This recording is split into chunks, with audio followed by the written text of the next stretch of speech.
Hi guys. Tonight we step onto the narrow, creaking deck of a medieval ship.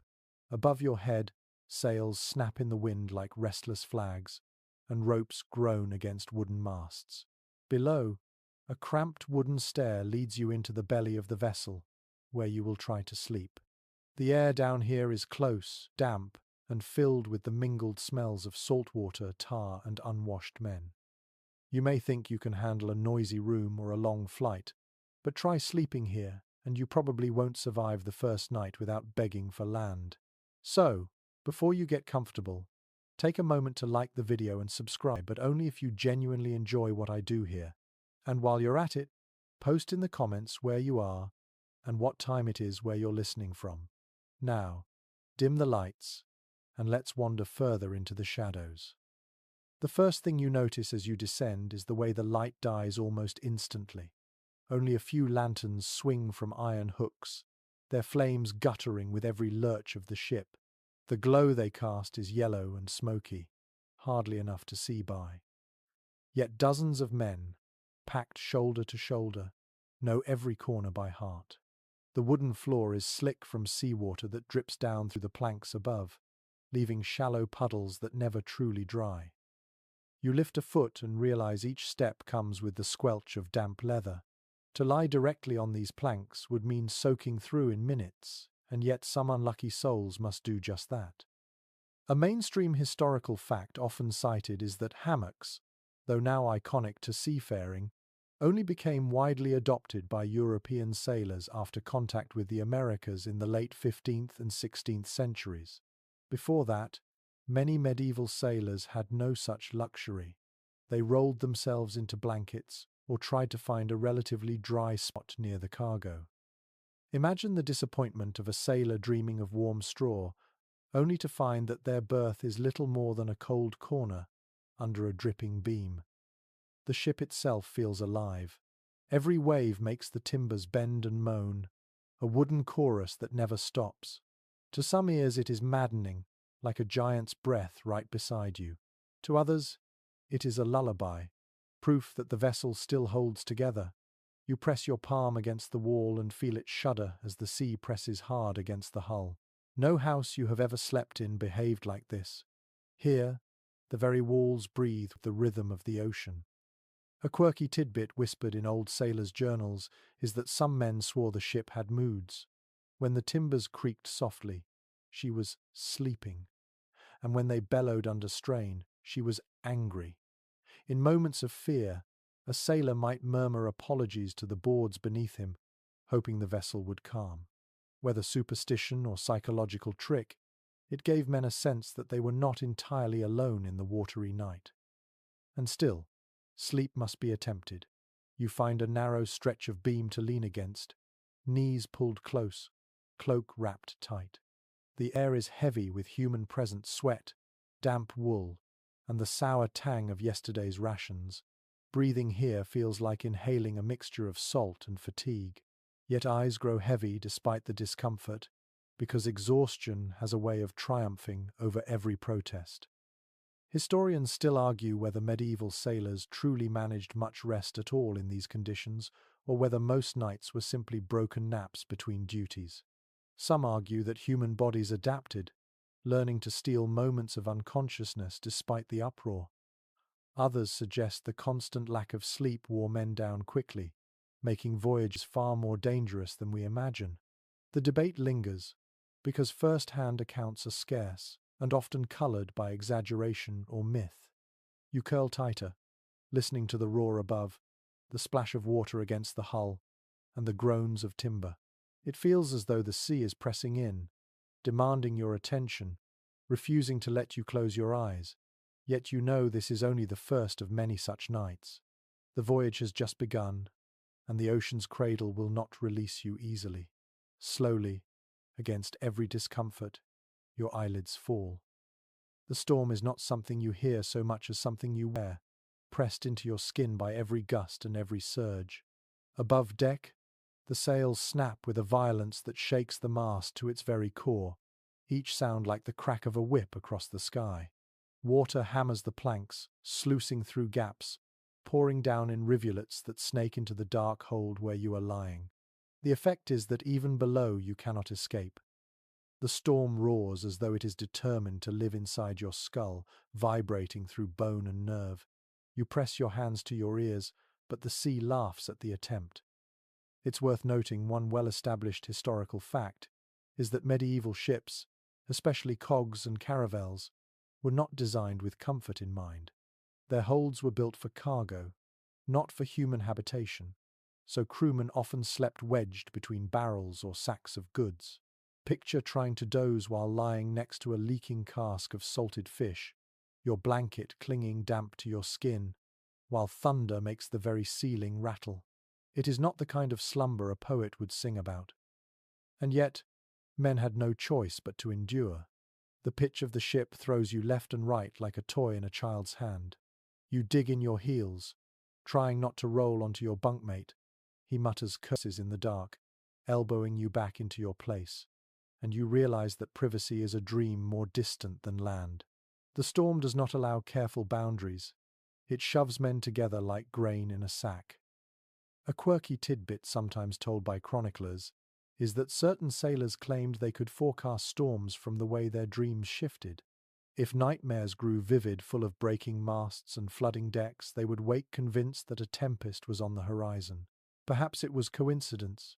Perhaps the subconscious registering subtle changes in wind and motion before the storm arrived. Still, these omens were treated with peculiar respect, and a man who dreamed badly might find the crew side-eyeing him the next morning. Your body vibrates with the noise. Every crack of thunder feels like it booms inside your ribs, rattling the breath out of you. Lanterns swing wildly, shadows stretching and shrinking across the curved hull. A rope slaps against wood in a rhythm that never matches the pounding of the waves, and together they make a chaos orchestra that refuses to be ignored. Sleep, under such bombardment, becomes a matter of surrender. Your body is exhausted enough to demand it, yet every crash jerks you awake again. It is like trying to nap beside a battlefield, waiting for the next cannon blast. Historians still puzzle over whether sailors simply trained themselves to sleep through storms, dulling their senses to survive, or whether most of them stumbled through voyages in a constant haze of half-sleep. Some accounts insist men grew used to it after weeks at sea. Others describe crews reduced to trembling shadows, barely able to perform their duties.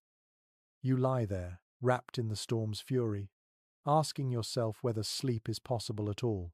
And then, for a fleeting second, you feel it, the rocking of the ship aligning with your breath, your eyelids closing heavier than before. The storm continues its merciless concert, but for the briefest heartbeat, you drift. The storm rages on, and you finally understand why sleep is considered both a necessity and a gamble on a medieval ship. In the shadows of the lower deck, sailors begin tugging at lengths of canvas and rope, preparing the contraptions that would later become legendary, their hammocks. You watch as one man knots the ends with a kind of weary skill, securing his bed between two beams overhead. Another scrambles to claim the higher spot, for he knows that sleeping nearer the floor means an unwanted shower of drips from the planks above. The air smells of tar and damp hemp, and when you place your hand on the rough rope, splinters threaten your palm. It is well documented that hammocks in their true form arrived in Europe after sailors encountered them in the Caribbean, where indigenous peoples had already perfected the art of swinging sleep between trees. But even before then, sailors were experimenting with suspending themselves off the ground, sometimes with canvas slings, sometimes with crude nets to escape the soggy, rat-ridden planks below. Imagine lying flat on a barrel, rocked endlessly, versus swaying in a sling that actually moves with the ship's rhythm. The second choice, while far from ideal, at least gave a chance of true rest. The atmosphere is a kind of strange ballet. Dozens of bodies sway gently in hammocks, swinging in opposite arcs as the ship lurches. Lantern light flickers across their faces, catching brief glimpses of closed eyelids, twitching dreams and clenched jaws. Some men snore with abandon, others mutter, and one or two clutch their arms as though bracing against an invisible fall. The motion is not unlike being cradled, though it can quickly become a curse if seasickness has taken hold. The back and forth swing does not soothe a stomach already churning with salted fish and rough ale. A curious note appears in scattered ship journals.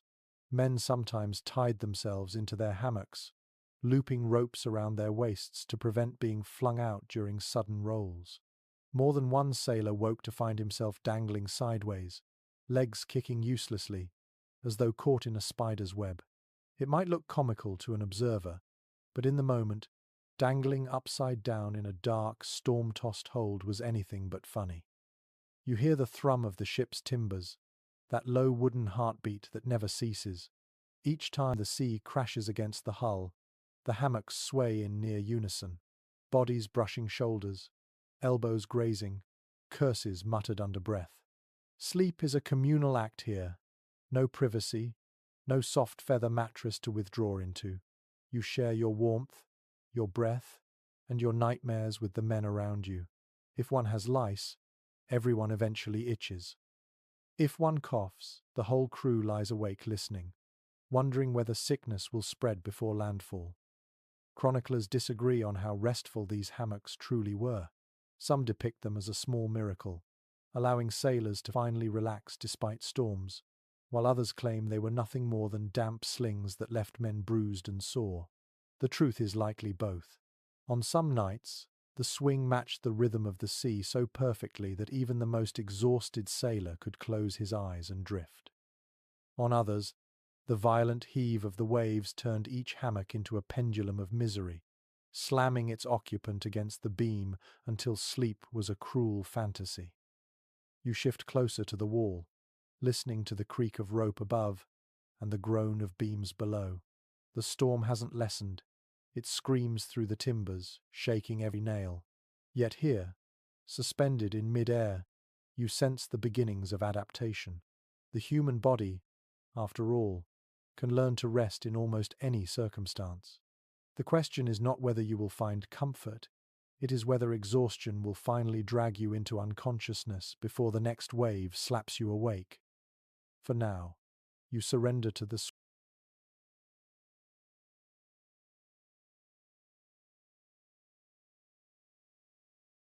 sway, rocked between terror and drowsiness, drifting in and out of half-dreams while the storm outside shows no mercy. The hammocks swing like pendulums in the shadows, but the real test is not the contraption itself, it is the space. The ship's hold is narrow, low, and overcrowded. Dozens of men try to occupy a space barely fit for half their number. You shuffle sideways, your shoulders scraping a beam, your feet stumbling against a barrel that leaks a briny smell of fish. No matter where you look, there is someone's elbow, someone's boot, someone's damp cloak spreading across the floor. It is as though the ship has swallowed the crew whole, cramming them into its wooden stomach without care for dignity or rest. Contemporary accounts make clear that medieval sailors had to share every inch of living space. Hammocks, strung side by side, left only the slimmest aisles. Men who were too late to claim a sling made do on the deck itself, curled against ropes or sacks of grain. The idea of privacy, of a quiet corner, simply did not exist here.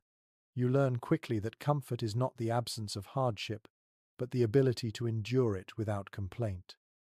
The air thickens with every breath exhaled. You notice how the lantern light barely penetrates the haze of sweat and smoke. A man beside you scratches incessantly at his arm, muttering curses under his breath. Another snores with a harsh rasp that rises and falls in rhythm with the waves. When he stops suddenly, silence hangs heavy until he snorts awake again, and the chorus resumes. You realize that in such conditions, rest is rarely uninterrupted. It comes in fragments, moments snatched between noises, like crumbs gathered from a table. There's a peculiar belief preserved in sailors' lore that dreams in such close quarters could bleed together. One man's nightmare of drowning might trigger another's fear of suffocation, as if the collective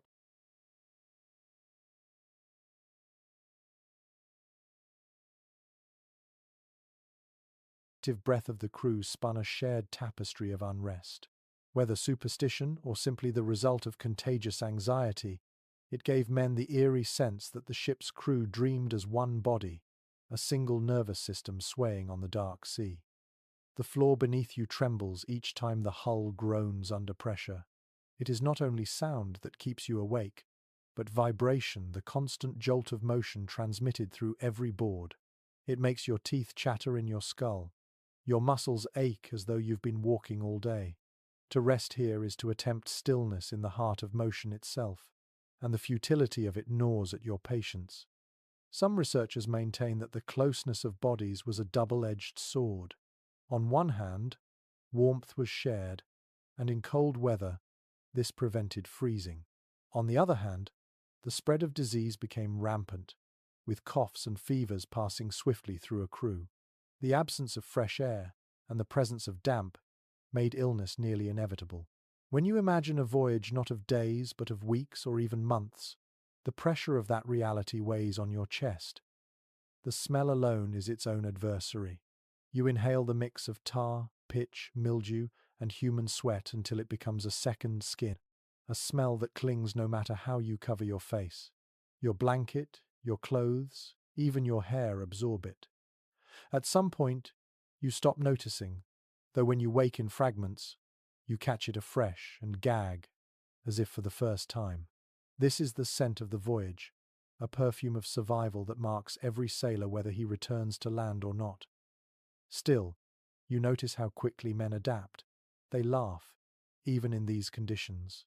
Someone mutters a joke about the cook's stew being thicker than the seawater dripping through the beams, and a ripple of chuckles runs through the hammocks. The humor is weary but essential. Shared misery becomes a bond, a shield against despair. You can almost believe that the snoring, the coughing, the scratching, all of it is a kind of lullaby when wrapped in laughter. The debate among historians remains unresolved. Did sailors truly sleep enough to function? Or did they stagger through voyages half awake, their labor powered only by sheer will? Some evidence suggests that watch schedules and routine allowed moments of real rest. Other evidence implies that exhaustion was a permanent companion, tolerated, but never conquered. Whichever version is true, what you feel in your own bones is undeniable. Rest here is not about comfort, it is about necessity. So you pull your cloak tighter, ignoring the press of another man's boots against your ribs, ignoring the itch on your neck, ignoring the crash of waves. You close your eyes and surrender to whatever fragments of sleep will come, because on this ship, that is the only choice. The sound of the timbers is impossible to ignore. You lie still in the swaying dark, and every groan, every creak, every sharp report of wood under strain seems to run straight into your bones. The ship is alive, there is no other way to describe it. Each joint, each beam, each nail sings its own note in the endless chorus of stress and survival. It is both terrifying and oddly reassuring. If the ship is speaking, then perhaps it still holds. If the sound were to stop entirely, silence might mean the sea has won. Surviving records confirm that sailors often described their vessels in almost human terms. They spoke of ships sighing, ships groaning, ships crying out in protest when the waves pummeled them. A vessel creaking in rhythm was a good sign. It meant the wood flexed and bent rather than breaking. In fact, chroniclers noted that silence could be far more dangerous, because it hinted that timbers had stiffened and might soon crack. For men lying awake in hammocks or on wet planks, these sounds became a strange lullaby, a reminder that the ship, like them, fought to survive. You listen closely. The ship shudders with each impact, and the sound rises up through the beams, as though through the strings of an enormous instrument. It is music of an eerie sort, a background drone that never ceases. Sometimes it grows louder with a crashing wave, sometimes it dips to a low moan, but is never gone. When you press your cheek against the wood, you feel the vibrations against your skin, as though the ship's heartbeat has merged with your own. There's an odd little note in certain old seafaring diaries. Some men believed that if you knocked gently on the hull in the dead of night, the ship would answer back. Not with words, of course, but with a sympathetic creak, A shift in timber, a sound that felt like acknowledgement. Whether it was coincidence or imagination, this ritual comforted sailors who feared the black water just inches away. For them, the ship was not just a vessel but a companion, a friend who murmured back in the dark. But for all its music, the noise also drove men to distraction. Sleep was often interrupted not only by thunder and waves, but by the ship itself, forever reminding them of its struggle. Some sailors stuffed scraps of cloth into their ears, desperate for a few hours of peace. Others claimed they could tell the difference between normal groans and those that warned of real danger. To lie awake in the dark, listening for the sound of splintering, was to hover on the edge of panic, never knowing if the next wave would be the one that tore the hull apart. The scholarly debate lingers over how much faith sailors truly placed in these sounds. Were they accurate interpreters of creaks, or were they merely inventing meaning to survive the fear? Some historians argue that long experience taught them subtle cues, small differences in pitch or rhythm that signaled damage. Others dismiss this as folklore, pointing out that catastrophic leaks often came without warning. The truth is muddled, buried beneath centuries of hearsay and half-remembered tales. You roll onto your side, the hammock pressing against your ribs, and try to imagine silence. Could you even sleep without the groans, without the constant complaint of wood? Perhaps not. The body grows used to its cage, and what once seemed unbearable becomes strangely necessary. The noise fills the void where fear might otherwise settle. Better to hear the ship sing than to lie awake listening only to your own heart pounding. The air grows thicker as the night wears on. Lanterns burn low, smoke mixing with damp. You catch the faint whimper of a man dreaming, perhaps carried away into nightmares of the sea. Another shifts violently in his sling, muttering in a tongue you do not understand. Yet all of it is wrapped inside that deeper sound, the endless chorus of wood and wave, the ship and sea locked in dialogue. Eventually, your ears stop fighting. They surrender, folding the creaks and groans into the rhythm of your breath. The sound becomes background, almost comforting. And slowly, despite yourself, your body begins to drift, carried on the lullaby of timbers straining against the storm. It is not only the ship that keeps you awake. The other creatures who share this floating world make their presence known in ways that are far harder to ignore. Somewhere near your feet, claws scratch against wood. A shadow darts along the beam overhead. You know what it is before you even look. Rats. They own this place as much as any sailor does, scurrying across ropes, gnawing on crumbs of hardtack, darting into gaps in the planks where human fingers cannot follow. Their squeaks and tiny feet blend into the symphony of the storm, and you try to remind yourself that they, too, are simply surviving. Contemporary letters from ship crews mention vermin as casually as they describe sails or rigging. Rats and lice were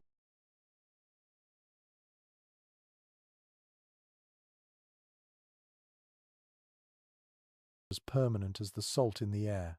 The presence of these pests was not considered unusual, it was expected. Shipbuilders could coat the beams in pitch. Captains could order fumigation with smoke or herbs. But the vermin always returned, carried aboard in sacks of grain or crawling up mooring ropes at the dock. And once the voyage began, there was no escape. You slept with them. You ate beside them. You lived in their company for weeks on end. A man in the hammock above you twitches, scratching furiously at his skin. Lice, almost certainly. Their bites turn the skin raw, leaving red welts that fester in the damp. You know that tonight you will itch as well, because in such closeness, parasites travel faster than any storm.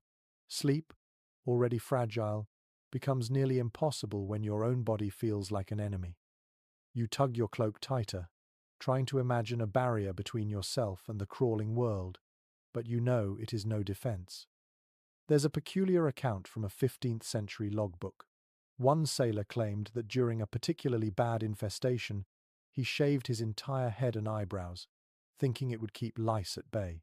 His shipmates mocked him at first, but within days others followed his lead. Soon the hold was full of bald men who looked like monks gone feral, all scratching and laughing bitterly at their own desperation. Such was the creativity born of sleepless nights and unrelenting vermin. You lie still, but your ears betray you. Every squeak sounds louder in the dark. Every scrabble of claws across a beam makes you flinch. You imagine teeth gnawing not only on wood but on your own possessions, your blanket, perhaps even your flesh. The rats, bold as they are, often scurried across sleeping bodies in search of crumbs. Some men kicked out in their sleep, others awoke with bites. The tiny predators thrived where humans could not, and in their way, they became an equal part of the voyage. Researchers are divided on just how severe these infestations were. Some argue that reports exaggerate, painting a picture of horror to entertain readers back home. Others point to the undeniable spread of diseases like typhus and plague, carried easily by vermin, as evidence that the problem was both real and deadly. The truth may lie somewhere between, but what you feel tonight, in the itch beneath your collar and the faint tickle at your ankle, is proof enough. The smell does not help. It mingles with sweat and tar, producing a musk that never fades. When the lantern light shifts, you catch sight of tiny eyes glinting in the gloom. They stare back, unafraid. The storm above means nothing to them. The ship may pitch and groan, but they ride it as calmly as gulls on the wind. For them, every voyage is a banquet. For you, it is a test of endurance. You hear a muffled laugh from the far side of the hold. A sailor mutters something about the rats being better navigators than the captain. The joke spreads, soft chuckles echoing in the dark. This is how men cope with humor sharp enough to cut through disgust. For a moment, the vermin are not tormentors but fellow passengers, part of the absurd comedy of life at sea. But when the laughter fades, the reality remains. You scratch at your sleeve, knowing the lice have already found you. You shift in your hammock, hoping the rats won't cross your chest in the night. And you wonder whether tomorrow you'll wake with fresh bites, or if exhaustion will simply numb you to them. Sleep, fragile as ever, slips further from reach, yet your body is too tired to resist. Slowly, despite the scratching, despite the squeaks, your eyelids grow heavy. You drift into dreams already seeded with the sound of tiny claws in the dark. You draw a slow breath, and it feels heavy in your lungs. The air below deck is not just humid, it is saturated with layers of scent so thick they seem to press against your nostrils. Salt from soaked timbers, the tang of pitch and tar, the rank odor of bodies long unwashed, and the sourness of spoiled ale mingle together into a stench that refuses to be ignored. It is not one smell but a collage of survival, an invisible fog that clings to hair, clothes, even dreams. You try turning your face toward the faint draught seeping from the stairwell, but the relief is slight. Chroniclers of long voyages describe the ship's hold as an unbreathable chamber, and it is not difficult to see why. Lantern smoke hangs in the air, its acrid bite catching at the throat.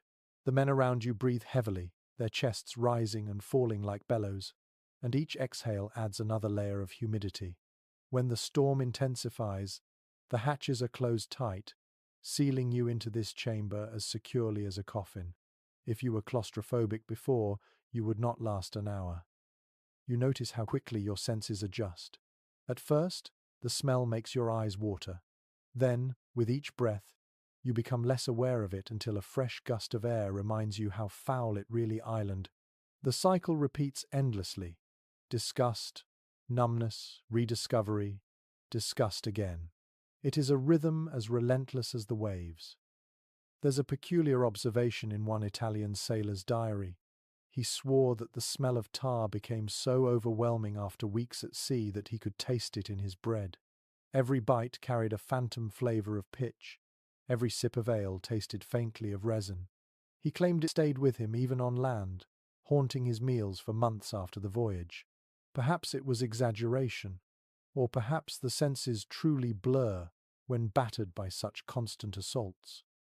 You shift in your hammock, inhaling shallowly, trying not to disturb the fog of odor with deeper breaths. Yet exhaustion demands oxygen. You cannot hold back forever. Around you, others cough or mutter, one man retching into a bucket after the rocking, and the smells overwhelm him. His misery only adds another note to the symphony of stench. Sleep here is not only about noise or vermin, it is about convincing your body to accept air that feels unfit for breathing. Some scholars suggest that sailors developed a kind of olfactory resilience, dulling their sensitivity over time. Others argue the opposite, that constant exposure to such foulness weakened them, making disease more likely and rest harder to come by. The debate remains unresolved, but your lungs tell their own story tonight. Each breath feels like effort, each exhale heavier than the last. You wonder how a man could dream in such air. Perhaps the mind escapes where the body cannot. Perhaps the dreams of sailors were brighter simply because their waking world was so dim and sour. Still, you doubt that visions of meadows or hearth fires could survive long in this haze. More likely, dreams here reeked of tar and smoke, shadows infused with the smell of survival. One sailor hums softly nearby, perhaps to distract himself from the stench. Another shifts, his hammock creaking like a reluctant violin string. You pull your cloak tighter, though it is damp, and press the fabric against your nose. It helps for a moment, a filter against the worst of it. But fabric grows saturated quickly, and soon you are left breathing the same heavy fog as before. The ship rocks again, harder this time. Lantern smoke wafts in new directions, curling around beams, catching your throat. You cough, and the man below you curses, annoyed at the shower of ash and dust that rains down from the hammock above.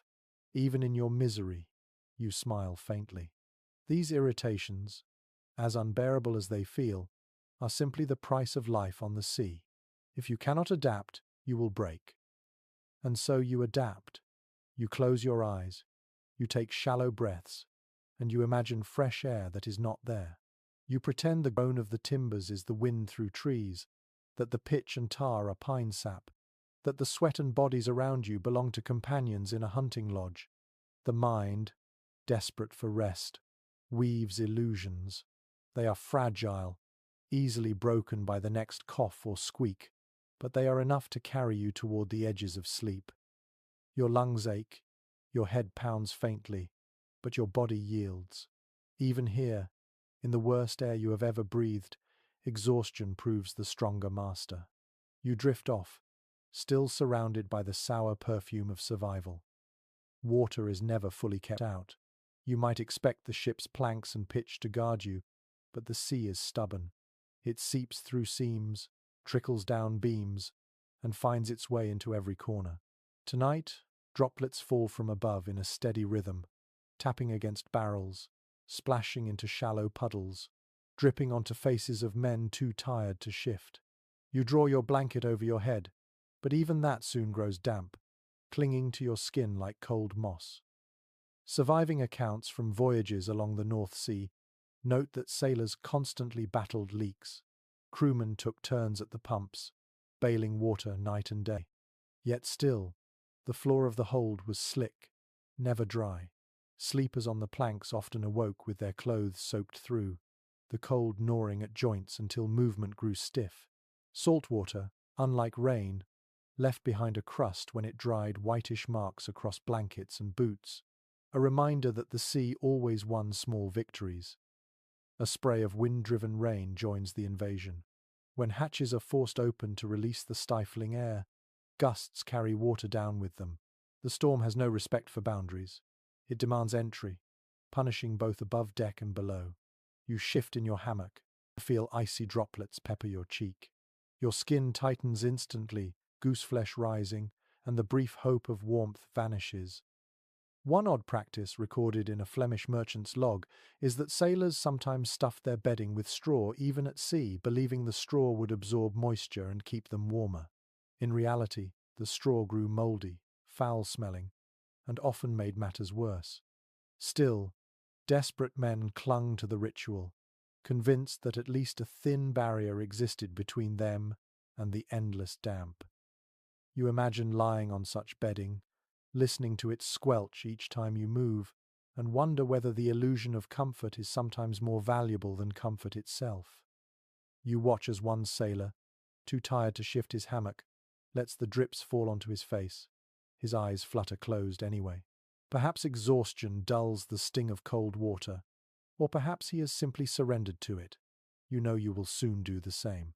The choice is not between dryness and dampness, it is between waking misery and sleeping misery. You take what you can. Scholars continue to dispute how severe this constant damp was. Some argue that well-maintained ships kept the water largely at bay, while others insist the constant leaks were unavoidable. Archaeological studies of preserved timbers suggest that rot set in quickly, supporting the latter view, but the debate does not matter to you here. What matters is the wet blanket against your chest, the rivulet sneaking down your neck, and the puddle forming beneath the barrel you rest your boots on. The sea is not outside, it is inside, and you are already part of it. You think of warmth, of hearth fires and dry beds, but the thoughts only make the chill sharper. Better to imagine yourself as a creature of water, a fish that does not mind the drip, or a seal that sleeps happily on damp stones. It is a trick of the mind, but it helps. Slowly your body stops resisting the moisture. It becomes just another fact of the voyage, as ordinary as the groaning timbers or the scratching rats. A sailor murmurs nearby, whispering a prayer to St. Nicholas, patron of seafarers. His voice is soft, rhythmic, almost soothing. The words mingle with the patter of water, and for a moment you could almost believe it is a lullaby. The drip becomes percussion, the whisper becomes melody, and your own weary breath completes the song. The sea continues its intrusion, dripping, soaking, chilling, but at last your eyelids lower. Dampness becomes background, no longer shocking, simply constant, and in that surrender you find the edge of sleep. The storm does not care if you are weary. Even when your body begs for stillness, duty demands you rise. The rhythm of life on board is dictated not by the sun or by comfort, but by the relentless watch system. Bells ring above, muffled by the storm but insistent enough to pierce your half-dreams. A hand shakes your shoulder, rough and impatient. Your shift has ended, his has begun, or perhaps the other way around. You are never quite sure in the blur of broken hours. What you do know is this: someone must always be awake, and that someone is sometimes you. It is well established that medieval seafaring relied on watches divided into intervals of roughly 4 hours. The practice kept the ship manned at all times, but it shattered the natural cycle of sleep. Sailors rarely knew the luxury of an unbroken night. Instead, they snatched rest in fragments, 2 hours here, an hour there, never enough to replenish, always enough to keep them moving. You feel the truth of this in your own bones, the heaviness in your eyelids, even as you swing your legs out of the hammock. Around you, others grumble, trading places like dancers in a grim performance. One man collapses into the space you just vacated, asleep before he has even pulled his cloak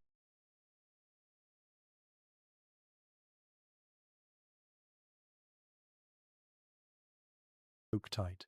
Another rubs his eyes raw, preparing to take the deck despite his obvious exhaustion. The cycle is merciless, a wheel that grinds without pause. There's a curious entry in an English sailor's notebook describing how some men developed the ability to fall asleep almost instantly. He claimed that veterans could close their eyes and slip into dreams within minutes, trained by necessity. New recruits, by contrast, tossed and turned, unable to grasp rest before being summoned back to work. He compared it to a soldier sleeping on the battlefield, not restful, but survival. You stumble through the hold, your feet splashing in shallow puddles, your head thick with fatigue. The watch bell echoes again above, its steady rhythm a reminder that time does not belong to you. You wonder how many nights it has been since you slept fully, but the storm erases all sense of days. Darkness and noise blur together. Some historians argue that this fragmented sleep permanently altered sailors' health. Constant interruptions, weakened immune systems, dulled reflexes, and fostered accidents on deck. Others maintain that humans are remarkably adaptable, and that after weeks at sea, the crew settled into the pattern, their bodies adjusting to the rhythm of watches as naturally as breathing. Whatever the truth, you can feel the toll already. Your muscles ache, your thoughts grow sluggish, and even your dreams feel thin and unfinished. You imagine what it must be like for the man now slumped in your hammock. His snores rise almost instantly, proof that exhaustion has triumphed. But how long will he have?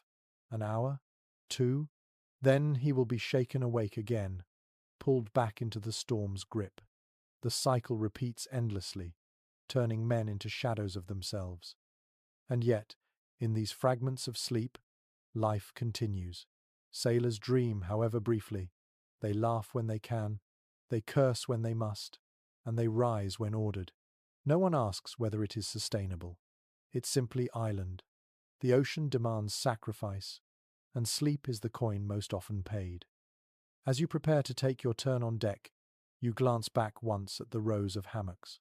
They sway gently, bodies curled inside like cocoons.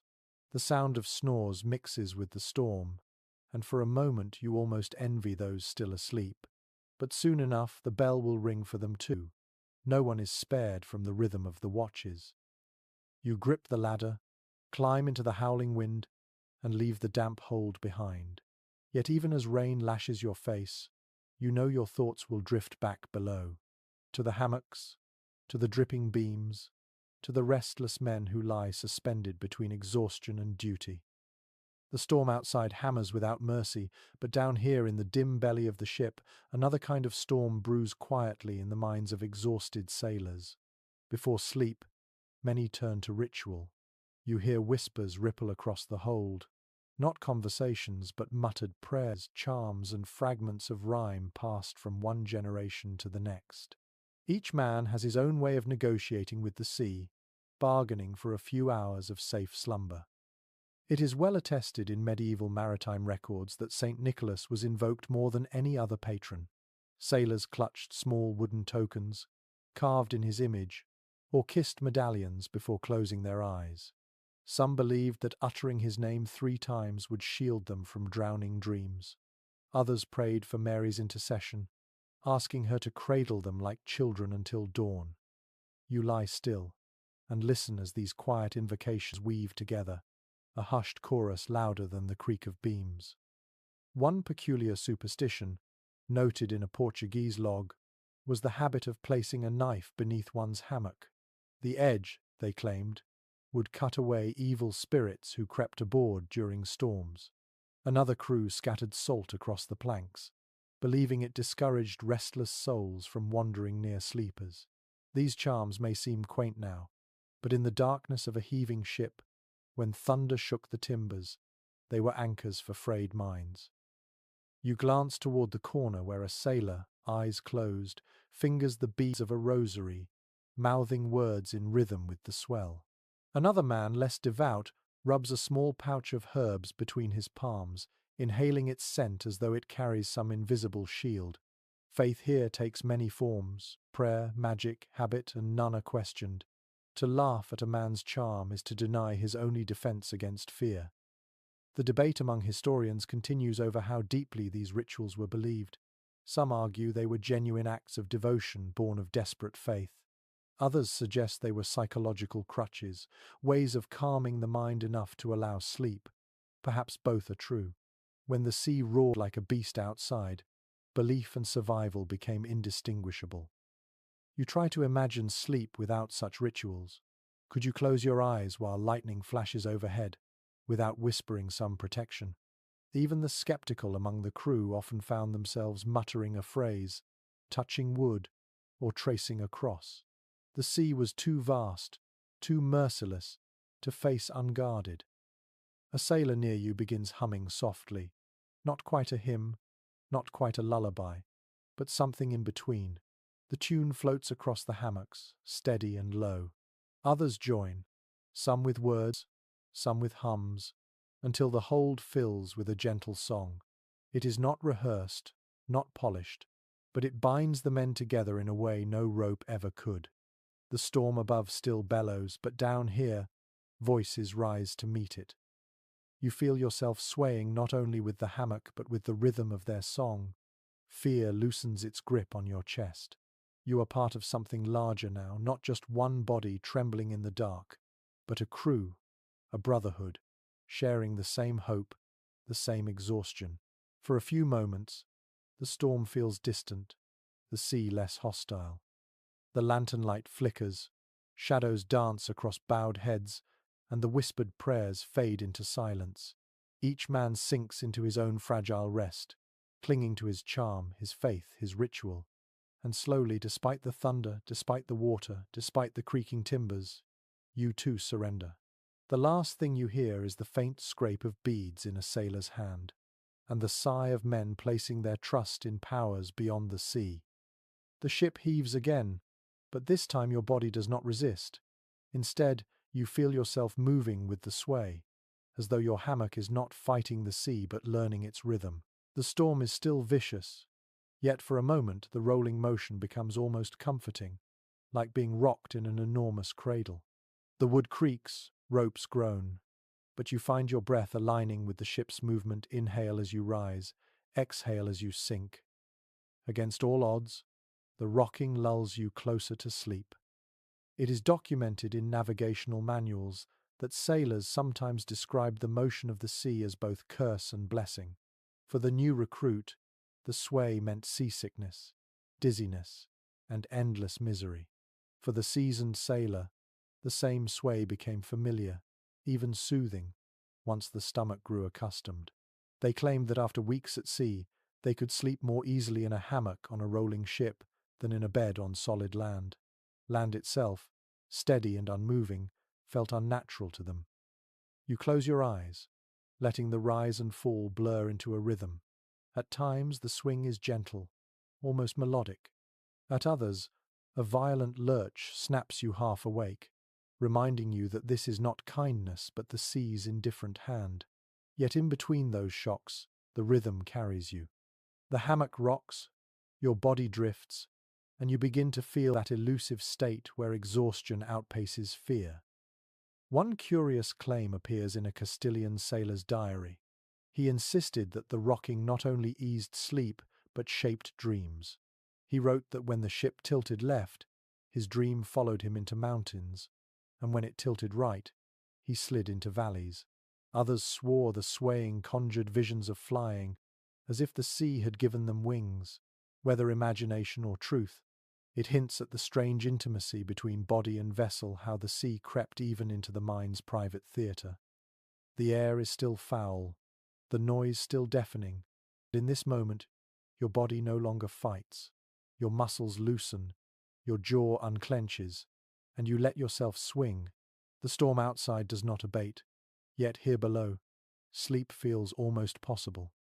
Scholars are not in full agreement about whether this rocking truly improved rest. Some argue it was purely physiological. The vestibular system in the inner ear, designed to balance movement, interprets the sway as a cue to sleep. Others caution that in violent seas, the motion likely caused more harm than good, leaving men battered against their hammocks. Both views have merit, and perhaps both are correct depending on the night. But right now, you understand why old sailors called their hammocks the cradle of Neptune. A sudden jolt throws you sideways, rope digging into your ribs. You grunt, gripping the fabric, heart racing. For an instant, the cradle feels like a trap, a reminder that the sea can tip comfort into terror in a heartbeat. Yet as the ship steadies again, the rhythm resumes. Slowly, your pulse slows, and the rocking once more becomes your ally. Around you, others sway 24 of bodies suspended, moving in chaotic unison. It is a strange sight, if you let yourself picture it. An entire crew rocked to sleep like infants, not by mothers but by the merciless sea. You wonder if the ocean laughs at this irony, cradling the very men who curse it by day. You exhale, long and slow, and your body yields. Fear does not vanish, but it dulls. The cradle swings, the storm rages, and you drift on the thin line between waking and dreaming, carried not by peace but by sheer exhaustion into sleep. Your eyes flutter open, and for a heartbeat you forget where you are. The rocking cradle of the hammock lulls you into half dreams, and when those dreams fracture, you find yourself staring at beams dripping with salt water, lanterns sputtering, and men shifting uneasily in their sleep. The storm has not ceased, but inside your mind, other storms have been brewing, visions born of homesickness and longing. Sleep on a medieval ship is not simply rest.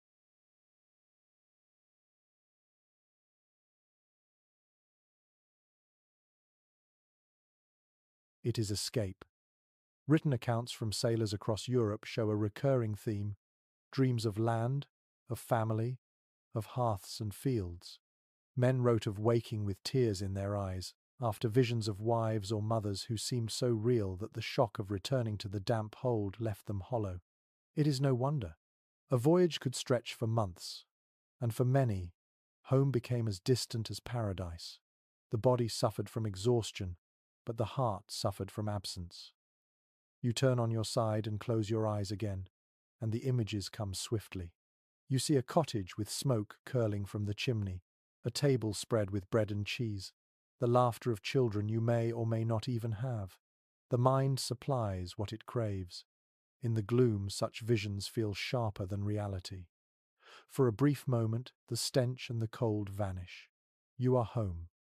A curious recollection appears in a Venetian log. Sailors claimed that the sound of waves in their sleep transformed into familiar voices. One man swore he heard his mother calling his name in the crash of surf. Another said the groaning timbers spoke in his native dialect. Perhaps it was imagination, or perhaps the brain, desperate for comfort, reshaped the noise into something it could endure. You wonder how many of the men beside you are hearing voices tonight, half convinced their loved ones are near. But such dreams carry danger too. Some awoke furious, driven to despair by the contrast between visions and reality. Chroniclers note that desertion in port cities was often fueled less by fear of the sea and more by longing sharpened during restless nights. Men who could endure storms sometimes could not endure the ache of absence. Researchers still debate how much these dreams shaped morale. Did they sustain sailors, giving them hope and something to cling to, or did they erode them, reminding them of what was lost? The evidence is contradictory. Perhaps both are true. Dreams that warmed the heart one night could freeze it the next. You lie still, listening to the snores and mutters around you, and think of the delicate balance of memory.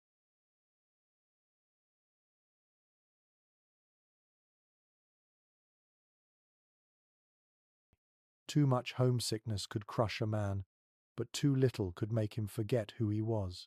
The sea demanded loyalty, but it never replaced the hearth.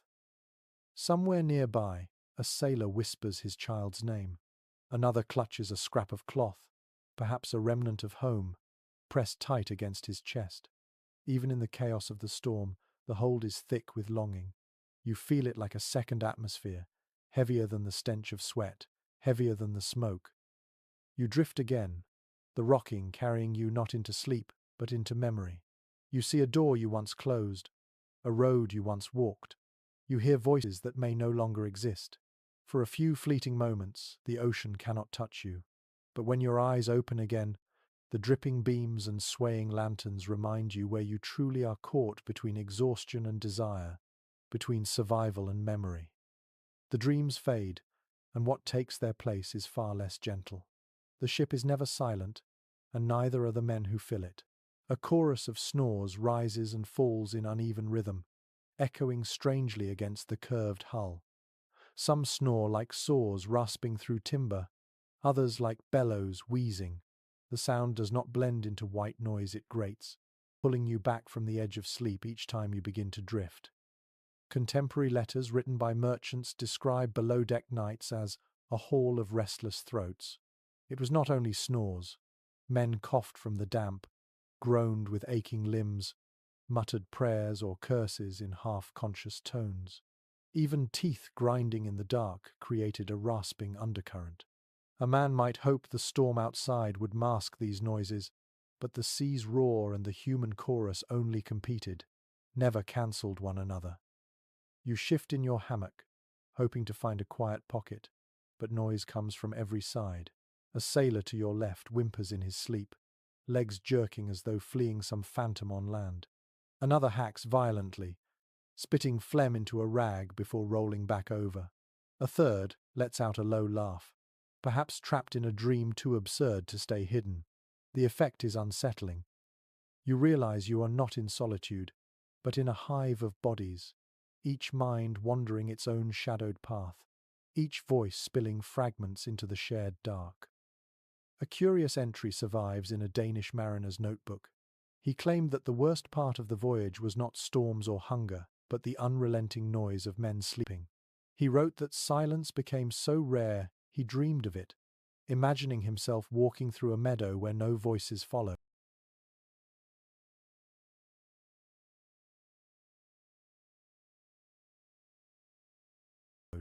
He admitted that upon returning to land, he wept the first night. He slept alone in a quiet bedchamber. For him, the human noise of the hold was the true torture. You try pressing cloth into your ears, but the fabric is damp and offers little relief. The sounds penetrate regardless: snorts, coughs, mutters, groans. The smell mingles with it, as though the senses conspire against you. Your body aches for rest, but your mind thrums with irritation.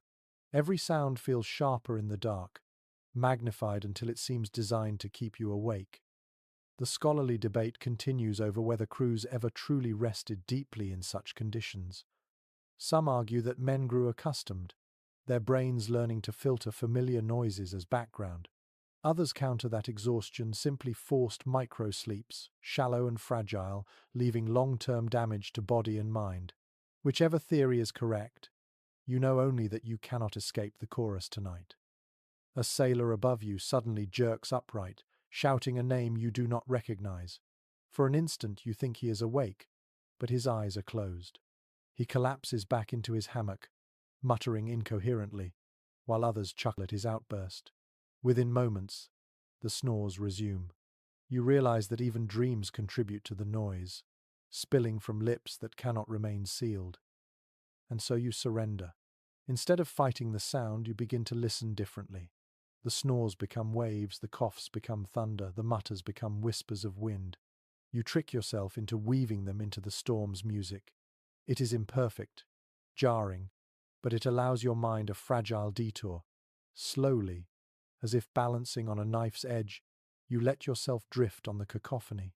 Not silence, but survival. The noises of the men blur into background, but another truth presses itself on you with quiet insistence.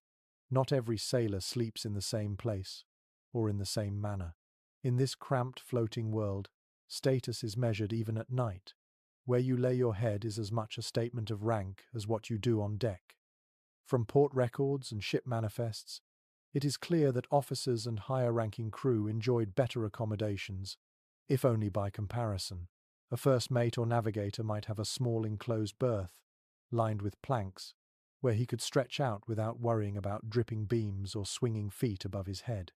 The captain himself always claimed the cabin larger, somewhat drier, with a door that could be latched. Common sailors, by contrast, crammed into the hold wherever there was space. Hammocks strung side by side, bodies piled on sacks of cargo, or bare planks slick with seawater. You glance across the dim hold and notice how the men mutter about fairness. Someone curses softly that the officers will sleep without rats scurrying across their blankets tonight. Another jokes bitterly that the captain's snores sound no different than theirs, only muffled by better walls. In moments like this, you feel how hierarchy weighs even more heavily in misery than in comfort. A peculiar anecdote from a Genoese voyage tells of sailors who, in defiance, once dragged their hammocks closer to the officers' quarters, claiming that if the storm took the ship, all should drown together. The captain, furious, ordered them back, but later quietly admitted he admired their stubbornness.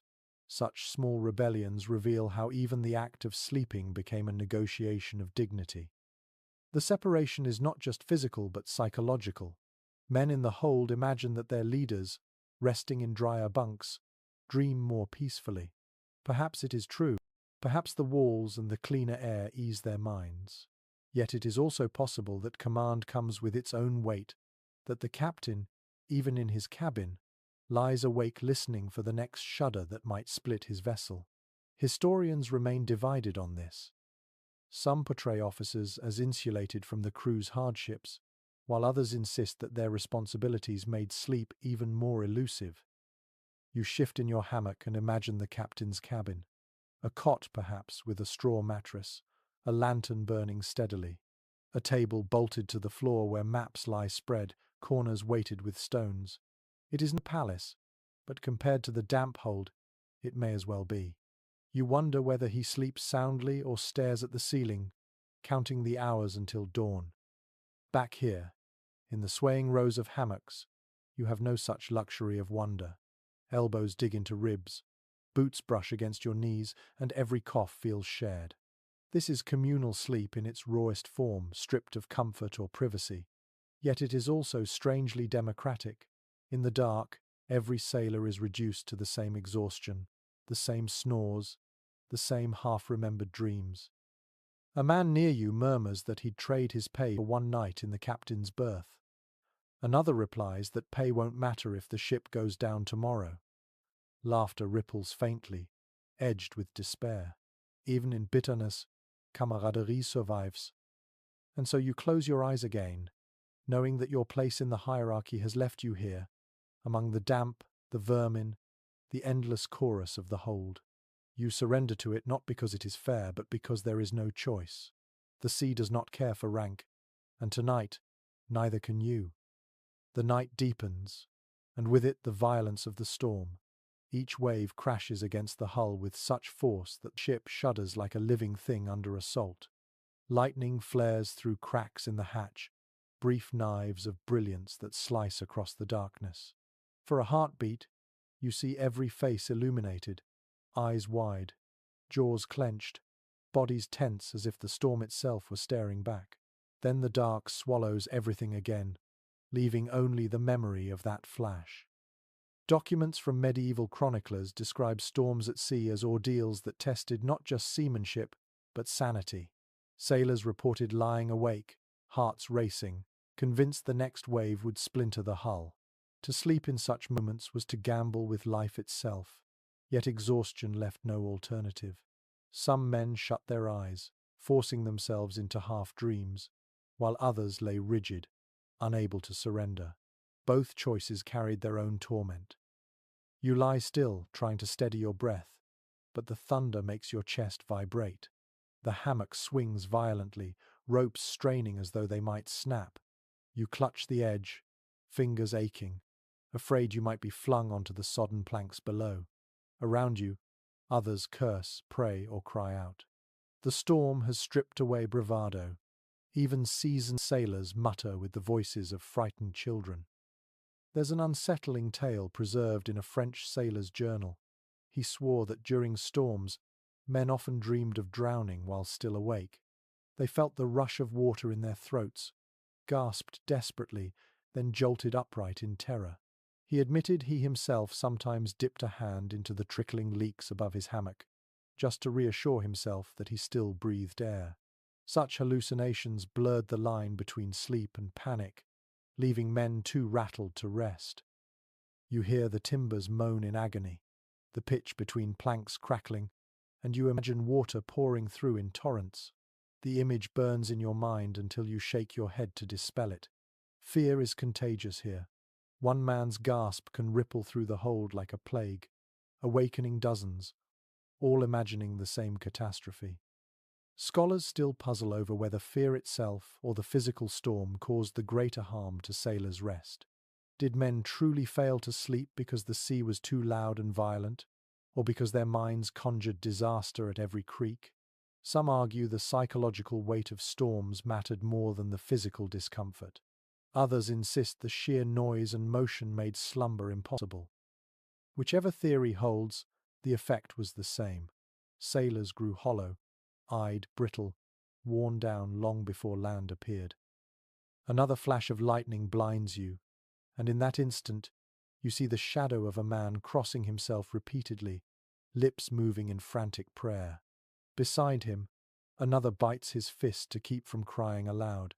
These are not moments of courage, but of raw humanity. Fear, unadorned and unashamed, fills the hold like another passenger. And yet, strangely, there is also endurance. Even as the storm rages, some men force themselves to lie back, to close their eyes, to steal what fragments of rest they can.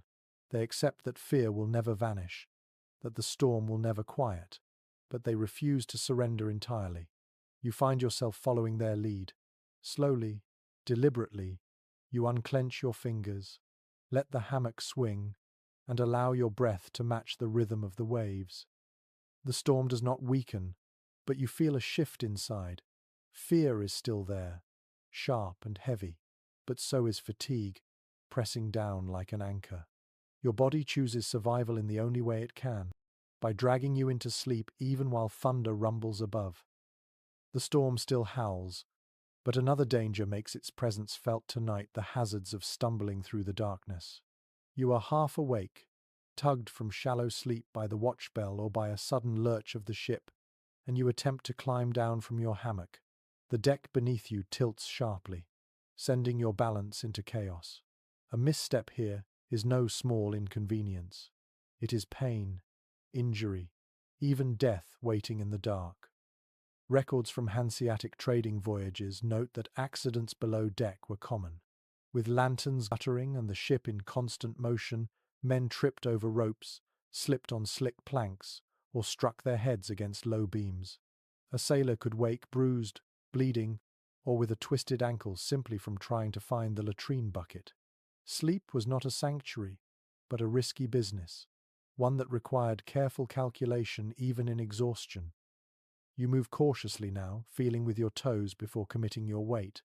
The planks are wet, the air thick, and the shadows deeper than any night you have known ashore. The hammock ropes sway, brushing against your face, as though mocking your attempt at steadiness. You grope for a beam, steady yourself, and step again. Every move is deliberate, a small negotiation with danger. One unusual note comes from a Scandinavian log. Sailors sometimes tied small ropes from their hammocks to their wrists or ankles, believing it would guide them back if they rose in the dark. It was a crude solution, but on storm-tossed nights, it kept men from wandering too far and injuring themselves. You imagine the indignity of tethering yourself like livestock, yet also see its wisdom. Better to look foolish than to vanish into the black water sloshing in the hold. The air is pierced suddenly by a cry. Someone has fallen, perhaps missed his footing, perhaps struck by a swinging hammock. The noise stirs others, curses rising in the gloom. A lantern swings closer, its faint glow revealing a man clutching his shin, teeth bared against the pain. He will limp for days, maybe longer. On land, such an injury would be irritating. At sea, it can mean weakness, vulnerability, or even death if infection sets in. You watch him carried back to his berth, and the reminder lingers. Even rest carries peril here. Debates among historians continue on how disciplined crews were in preventing such mishaps. Some argue that strict routines and clear pathways minimized risk. Others, citing accident reports, suggest that chaos was the rule below deck, especially during storms. The truth likely shifted with every voyage, depending on discipline, luck, and the stubbornness of the sea. You return to your hammock, more cautious now. Each rope feels less like a cradle and more like a trap waiting to spill you onto the planks. You curl tightly, trying to limit your movement, afraid of tipping out during the next violent lurch. Fear of injury joins the long list of burdens carried by sleepless men. And yet, after the excitement fades, exhaustion presses back harder. Your eyelids lower again, your body demands its due. Even fear cannot keep you awake forever. The ship tilts, the hammocks sway, and once more you drift into that uneasy slumber, fully aware that danger is always only a heartbeat away. The night stretches on, and though fear and injury lurk in every corner, something else takes shape in the darkness. A fragile sense of brotherhood. Misery, it seems, is best endured when shared.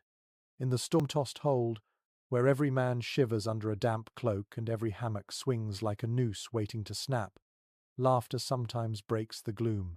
You hear it now, soft at first, then spreading like a spark through dry straw.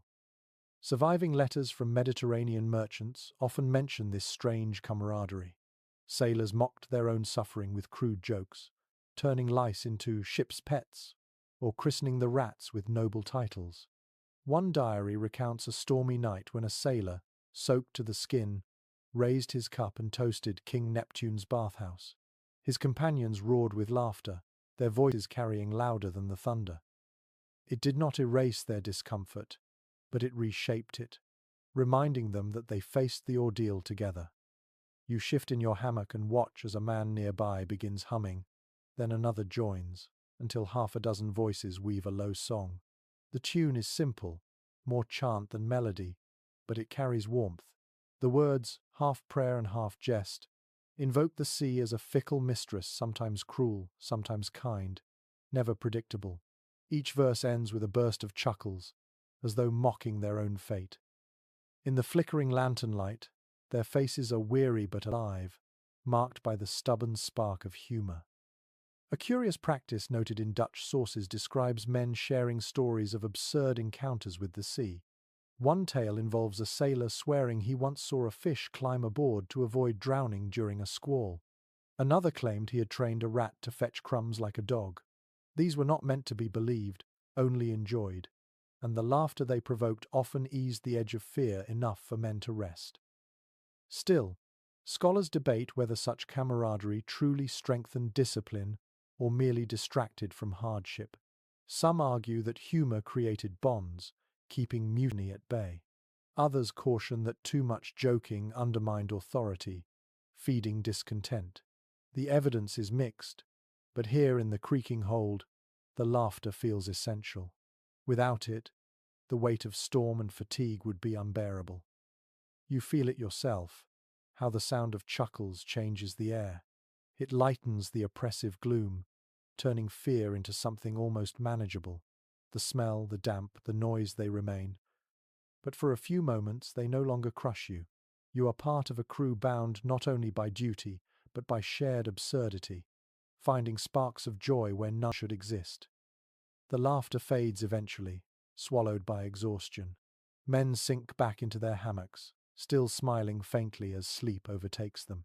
You close your eyes too, warmed not by blankets or fire, but by the knowledge that even here, in the darkest of nights, human beings can make light from misery. And so you drift, rocked by both storm and camaraderie, carried toward a sleep that feels just a little less fragile than before. When the laughter dies and the hold sinks back into its restless rhythm, another nightly ritual emerges. The small act of eating or drinking before attempting sleep.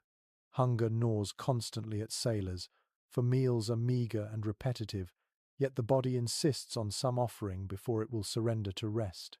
You hear the crunch of hardtack between teeth, the faint slosh of ale poured into a wooden cup, the tearing of salted meat that has long since lost any tenderness. Shipping records and provisioning lists reveal the staples of these voyages. Biscuits so hard they could crack teeth, salted beef tough as leather, dried peas, and barrels of weak beer or ale. These rations were not meant to delight, but to endure.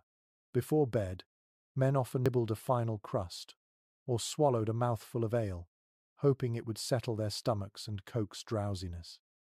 The effect was less comfort than ritual, one more attempt to convince the body that night was something other than endless struggle.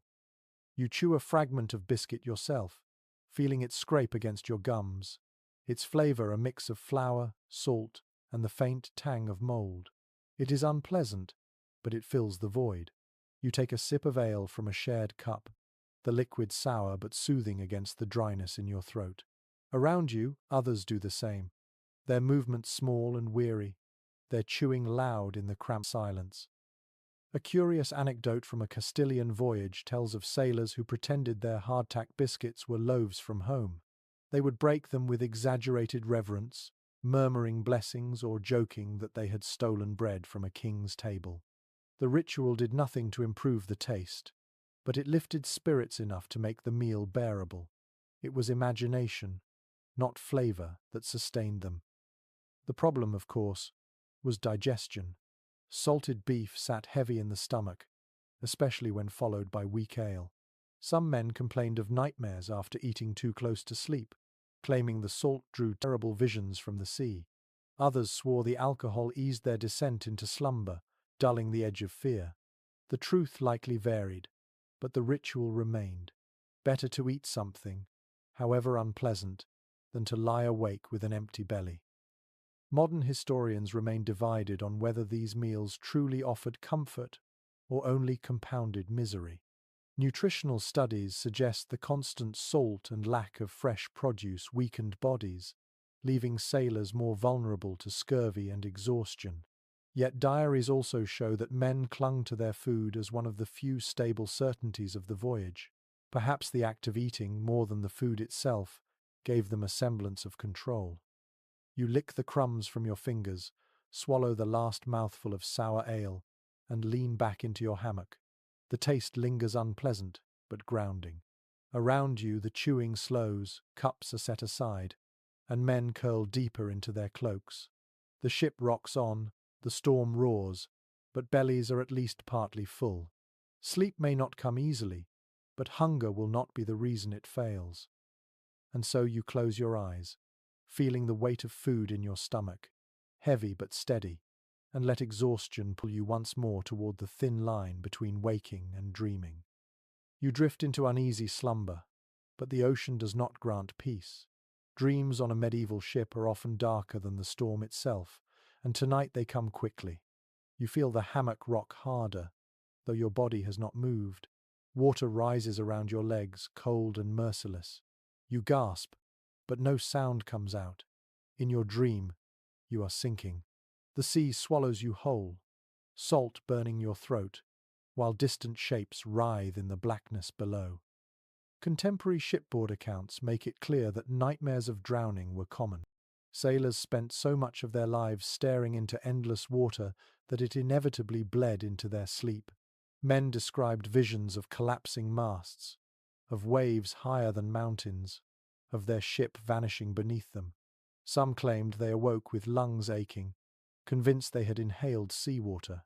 These were not idle fancies, but the nightly echoes of their deepest fear that the ocean was always waiting. You toss in your hammock, clutching the edges as if they might hold you above the waves. Around you, others stir restlessly too, muttering words you cannot make out. One man cries aloud, shouting for his mother before his voice cracks into a whimper. Another kicks violently, nearly flipping himself over. The hold becomes a theatre of nightmares, each sailor fighting battles unseen, their struggles made audible in the darkness.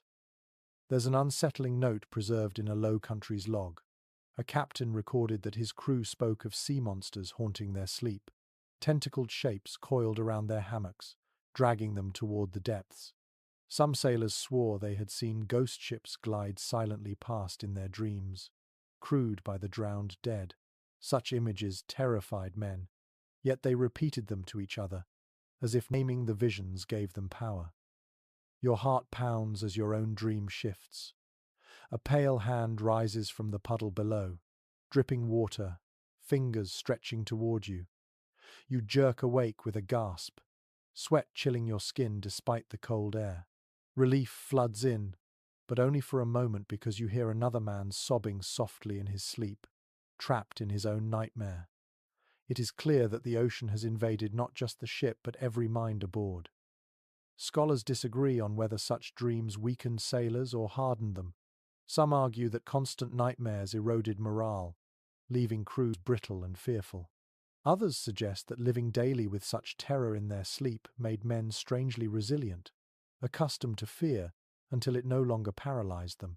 Evidence from journals supports both views, leaving the truth uncertain.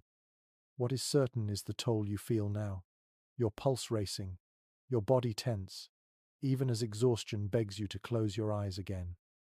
You lie back, eyes wide open, unwilling to return to sleep too quickly. Yet slowly, inevitably, your lids grow heavy. Perhaps the sea will spare you this time. or perhaps the same dark visions will come again. On this ship, even your dreams are not your own. The storm outside still batters the ship, but inside the hold, another rhythm beats steadily, the tolling of the ship's bells. Through the roar of waves and the creak of timber, you hear their metallic clang drift down from the deck. Each strike marks the passing of a half hour, each sequence of chimes dividing the endless night into ordered fragments. For the sailors, the bells are not just timekeepers, they are lifelines, reminders that night is finite, that dawn will eventually come. It is recorded in navigational manuals that ships used bells to regulate watches. 8 half-hour intervals, or glasses, structured the crew's duties, with bells struck once for each passing glass. To sleep in such an environment meant that time was never yours. Even in dreams, the clang of the bell seeped through, dragging you back toward awareness. If you were lucky, you woke knowing you had a few more glasses to rest. If unlucky, the sound summoned you directly to duty.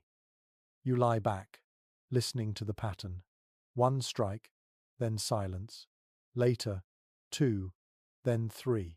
The intervals blur as exhaustion fogs your mind, but the rhythm is relentless. It becomes part of the storm's orchestra. The bass of thunder, the groan of timbers, the hiss of spray, and now the metallic punctuation of bells above. A curious anecdote from a Burgundian trader describes how sailors often measured their sleep not in hours but in bells. One man boasted that he had once slept through 6 bells without waking, a feat treated with the same awe as hauling a sail in a gale. Another grumbled that he never managed more than 2 before being roused. To speak in bells was to measure survival in manageable fragments, to carve order out of the chaos of the sea. You realize the bells are both comfort and torment. They remind you that time moves forward, that the storm cannot last forever, yet they also fracture rest, denying the illusion of timeless slumber. You cannot forget where you are. The bells will not let you. Their clang slices through even the deepest dreams, pulling you back to the damp hold, to the swaying hammocks, to the endless night. Historians still argue about how sailors perceived this constant marking of time. Some believe the bells gave reassurance, a rhythm that steadied their minds against the formlessness of ocean life. Others suggest it amplified their fatigue, a cruel reminder that their rest was always measured, never whole. Both views hold weight, and tonight you feel both at once: the comfort of rhythm, the frustration of interruption. You shift in your hammock and listen closely. The clang echoes strangely in the hold, warped by wood and water. For a moment it sounds like a distant church bell, calling you home across miles of sea. The thought is almost enough to bring tears.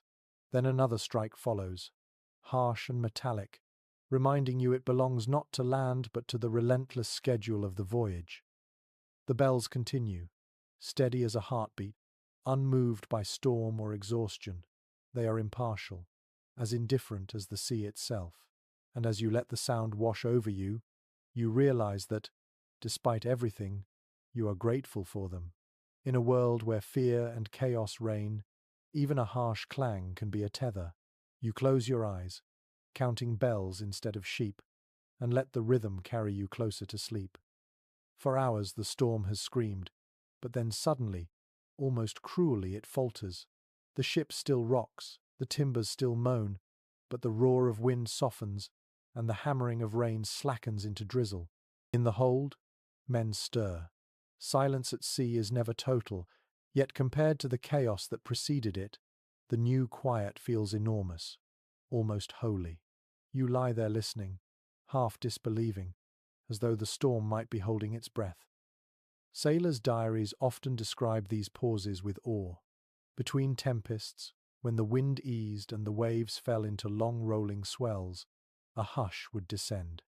Some likened it to the breath of God, others to the stillness before a predator strikes. For men whose nights were filled with thunder, even a short spell of calm seemed miraculous. Many confessed they feared such calm more than the storm, convinced it was the sea luring them into false peace. You feel it too, that eerie blend of relief and unease. The lantern flames no longer whip about but burn steady. The hammocks sway more gently, ropes creaking with a slower rhythm. A man nearby sighs in his sleep, his face softening. Another whispers that he can finally hear his own thoughts again. For the first time tonight, you realize your muscles have loosened, your jaw unclenched. Calm, fragile as it is, has seeped into your bones. One unusual story comes from a Catalan voyage. Sailors swore that during such lulls they could hear voices on the wind faint singing as though sirens whispered just beyond the hull. Some claimed it was the sea itself, crooning to weary men, coaxing them into deeper sleep. Others dismissed it as imagination, the mind filling the silence with echoes of longing. But the detail appears often enough in accounts to suggest that many men heard something when the storm hushed. You lie still, straining your ears. All you catch is the slow slap of water against the planks and the faint creak of beams. Yet there is a presence in the stillness, a weight of quiet that feels alive. The storm's absence is not peace, it is anticipation, like the eye of a hurricane, or the pause in breath before a scream. Researchers continue to debate how sailors responded to these rare calms. Some argue that they seized the chance to rest, collapsing gratefully into deeper sleep. Others insist that unease kept them awake, listening for the next onslaught. Perhaps both are true. Tonight, you feel both impulses warring inside you, the urge to surrender and the instinct to stay alert. You choose surrender. Slowly, carefully, you let yourself believe in the calm. The rocking of the ship is gentle now, the hold quieter, the air a little less oppressive. You close your eyes, telling yourself the storm has spent its fury for now. Even if the silence is temporary, even if it hides another tempest, you will take what it offers. For the first time in hours, you feel the possibility of true rest. And so, rocked by swells rather than battered by waves, you drift towards sleep again, carried not by fear but by the fragile grace of calm. The stillness is short-lived, and though the storm does not return with full fury, another reminder of hierarchy emerges as you shift in your hammock. The captain sleeps apart. You think of him in his private quarters, the only cabin on the ship with a door that shuts. Compared to your damp, crowded hold, his world seems almost another realm. It is well documented in maritime records that captains reserved the stern cabin, often fitted with a narrow cot, a desk, and a small chest for personal belongings. While hardly luxurious by land standards, it was palatial compared to the hammocks strung shoulder to shoulder in the hold. The captain's bed often had a straw mattress, sometimes even a blanket of wool instead of mere canvas. He could close a door against the stench and noise, though never fully against the storm. You picture him now, lying beneath a lantern fixed to the wall, map spread on the desk nearby, the ship's log open to the day's entry. His window,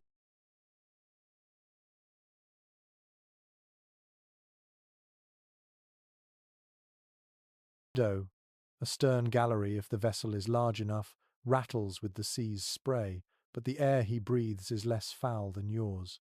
The thought of such separation breeds mutters in the hold.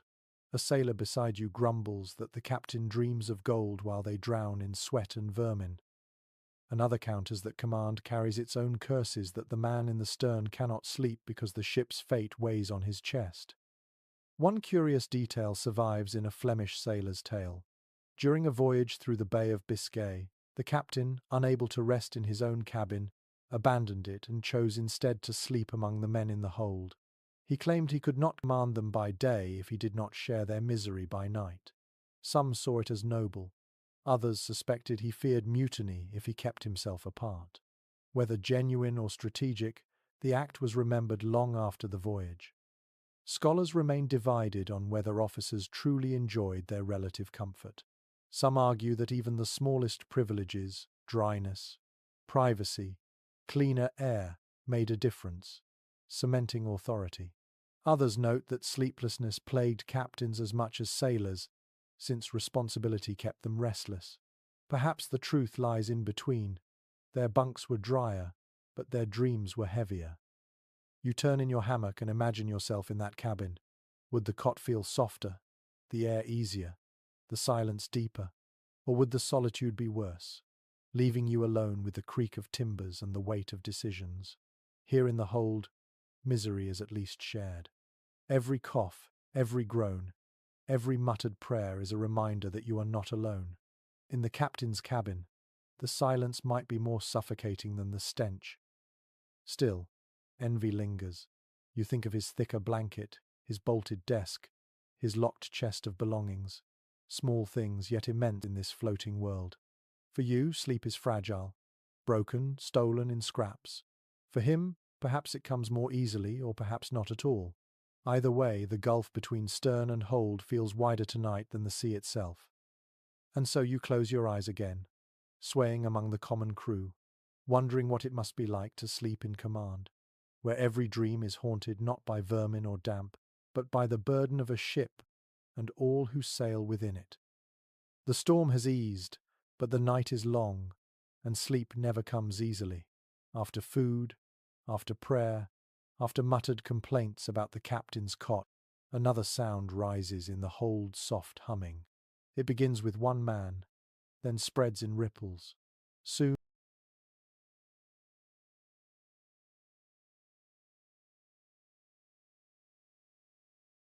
half a dozen voices hum together, blending with the creak of timbers and the sigh of waves.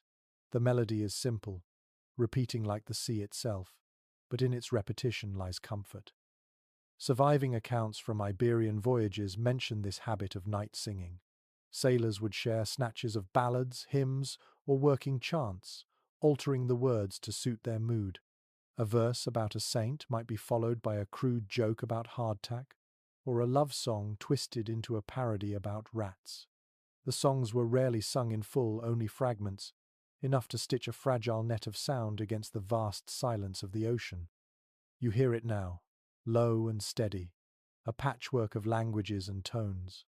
Some voices are strong, others wavering, but together they weave a kind of spell.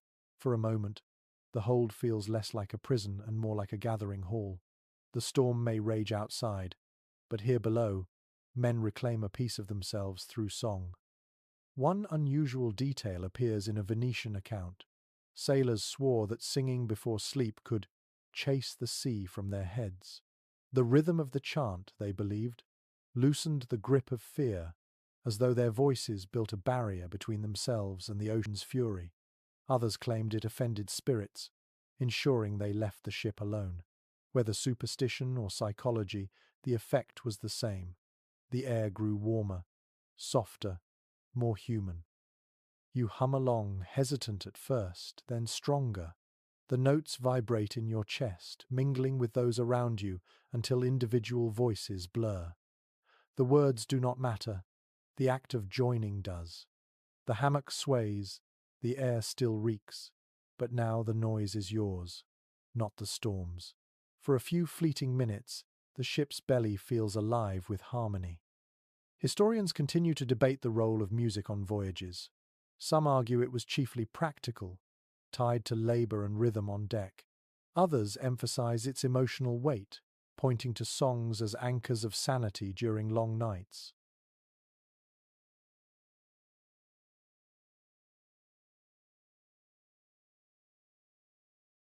Both views hold truth, and tonight you understand the second. Music is not luxury, here it is medicine. Gradually the humming fades. Men drift into sleep, their voices softening into snores. You remain awake a moment longer, feeling the afterglow of sound in your chest. The silence that follows is not empty but full, layered with memory of song.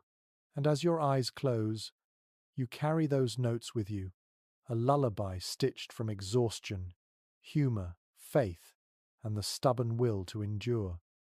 The songs fade into silence, and once again the hold reverts to the uneasy rhythm of snores, groans, and dripping leaks.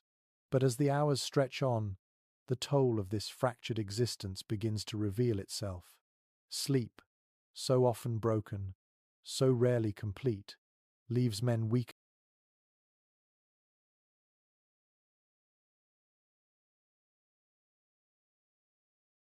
in body and mind.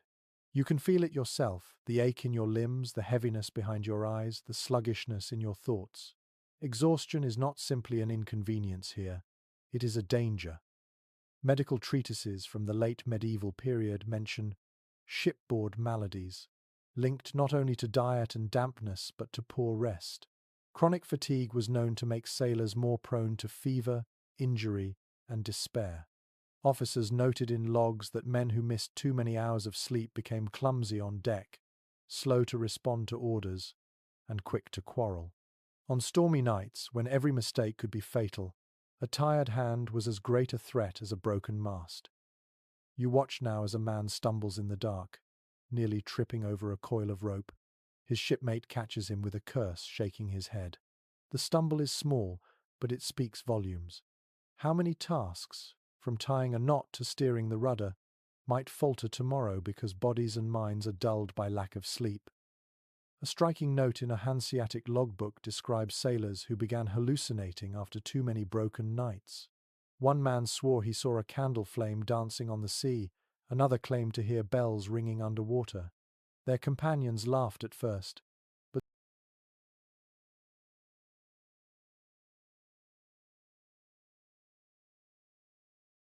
soon others reported similar visions. Whether born of exhaustion or fear, such illusions blurred the line between waking and dreaming, leaving crews unnerved. You feel the edges of that delirium yourself. The lantern light flickers, and for an instant you imagine faces in the smoke, watching you. The creak of a beam becomes a whisper, almost forming words. You shake your head, reminding yourself it is fatigue, nothing more. Yet the thought lingers. How many sailors lost their grip on reality long before they lost their lives to the sea? Scholars argue about the long-term effects of such deprivation. Some suggest sailors built resilience, adapting to broken rest until their bodies endured it almost naturally. Others contend that this constant exhaustion shortened lives, weakened constitutions, and fed the high mortality rates of maritime communities. Whatever the truth, your own aching body insists that the cost is real and immediate. The man beside you coughs violently, his whole frame shaking. When he finally slumps back, his face gleams with sweat. Illness thrives in this exhaustion. Fevers spread quickly when men are too weak to resist them. The hold becomes both bedchamber and sickroom, every hammock a potential deathbed. You realize grimly that rest is not simply about comfort, it is about survival. And yet, even as your thoughts darken, your body surrenders once more. Fatigue outweighs fear, outweighs stench, outweighs even the itch of vermin. You close your eyes, drifting into shallow, broken slumber. Tomorrow, you will rise weaker, slower, perhaps sicker. But for tonight, there is no other choice. Sleep may be poison, but it is also medicine, and you have no power to refuse it. By now, the patterns of the night feel familiar: storm, noise, hunger, fear, but among sailors, familiarity bred its own folk remedies. Men clung to little tricks and charms, each convinced his method was the key to better rest.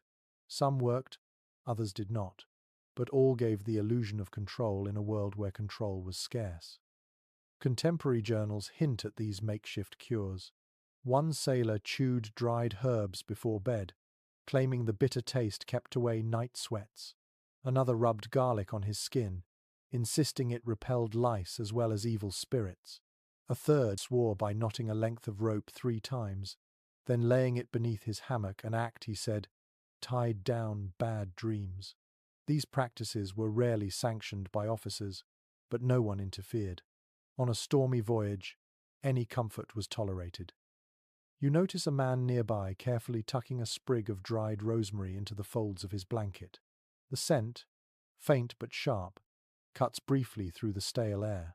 He closes his eyes with a look of satisfaction, as though convinced the herb will guard his sleep. Another sailor rubs pitch into his palms, muttering that the sticky smell keeps vermin from biting.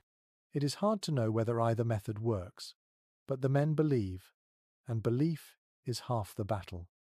One unusual remedy, recorded in a Flemish log, describes sailors who placed their boots beneath their hammocks, soles facing outward, to ward off spirits said to creep in through the floor. Another account mentions sailors who traced protective circles in chalk on the deck before lying down. Such gestures may sound quaint now, but for exhausted men in a leaking wooden shell surrounded by endless sea, the line between charm and necessity blurred easily. Scholars are divided on whether these folk remedies have genuine effect. Some argue they provided psychological relief, helping sailors relax enough to drift into sleep. Others dismiss them as useless gestures born of desperation. Yet both sides agree on one point: rituals mattered. In a life dictated by chaos, even a scrap of habit could anchor the mind. You think of your own habits on land, perhaps a warm drink, a fire, a familiar bed.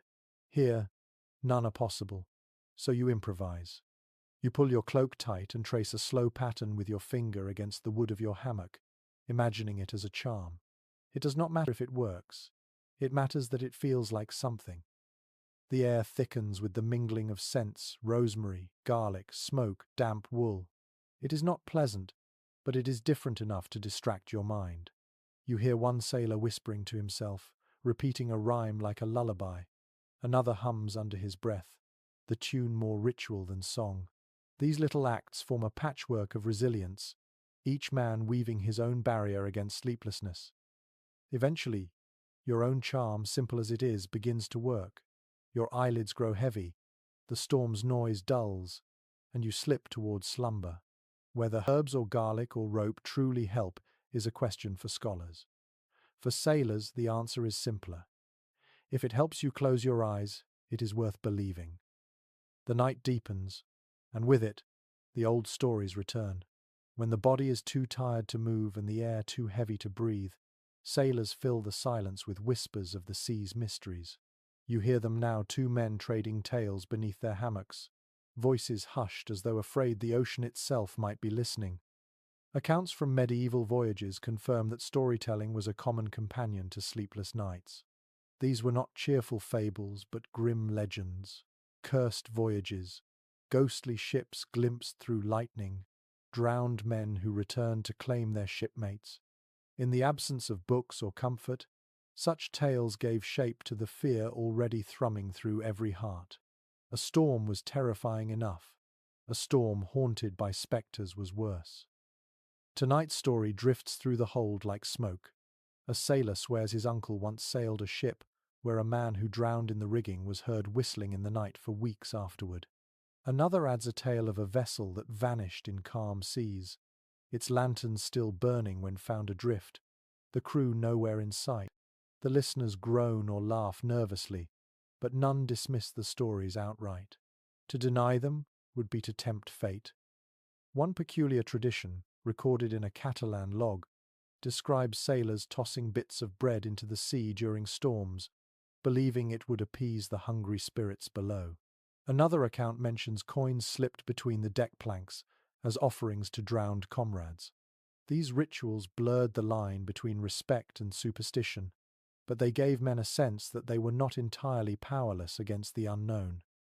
You feel the weight of these stories as you lie in your hammock. The creak of timber becomes a ghostly footstep, the drip of water, a phantom sigh. Your rational mind insists it is nonsense, but exhaustion leaves you vulnerable. The sea is vast, the night endless, and in that expanse, anything feels possible.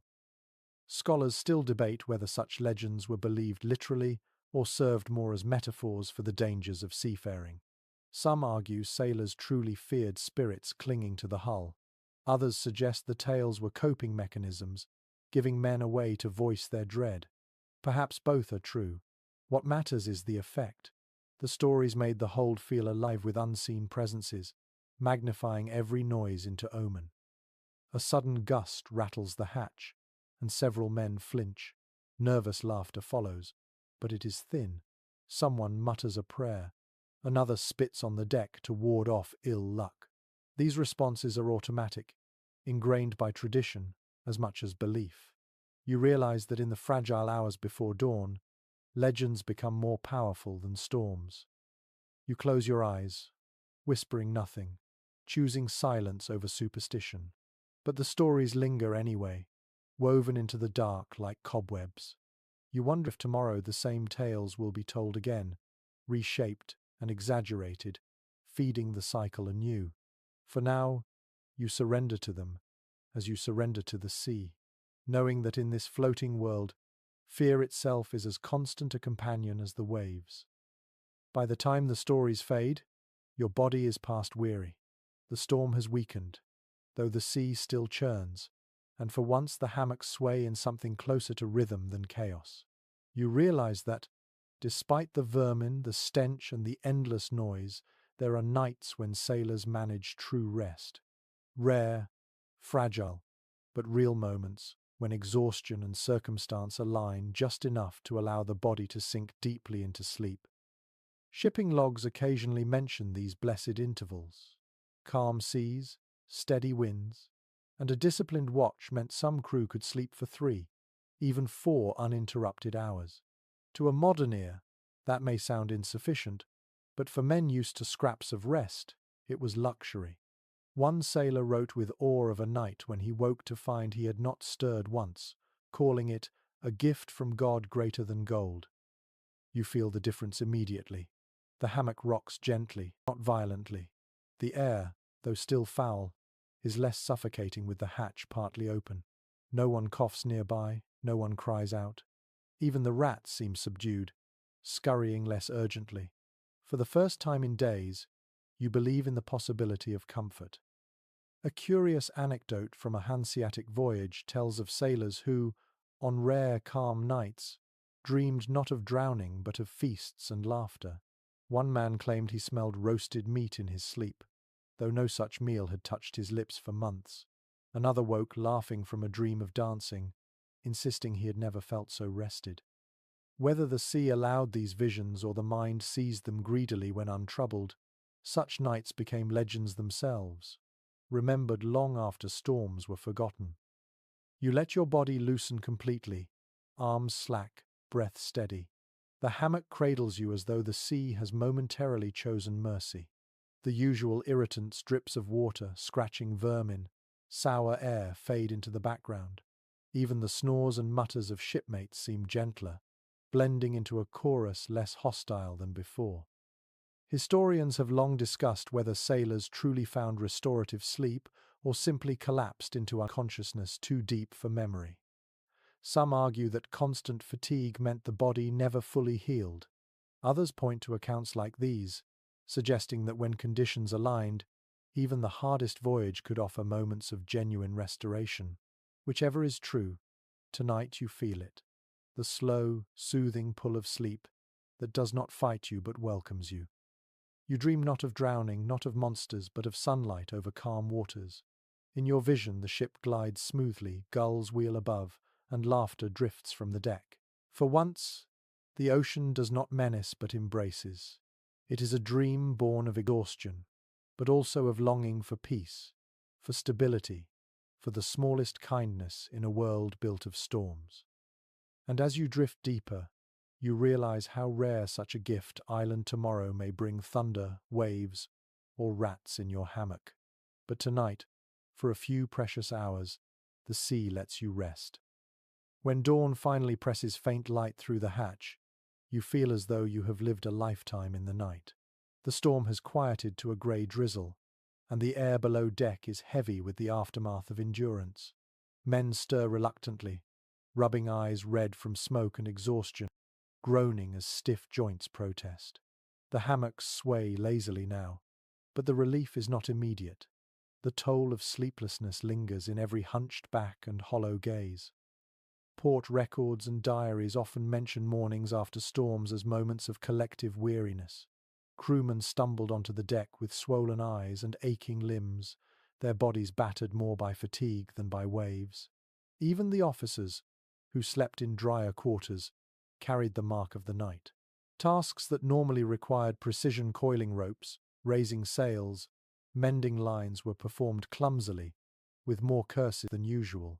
Fatigue turned the simplest job into a hazard. You drag yourself upright, joints stiff, and swing your legs onto the damp planks. The smell is worse than ever.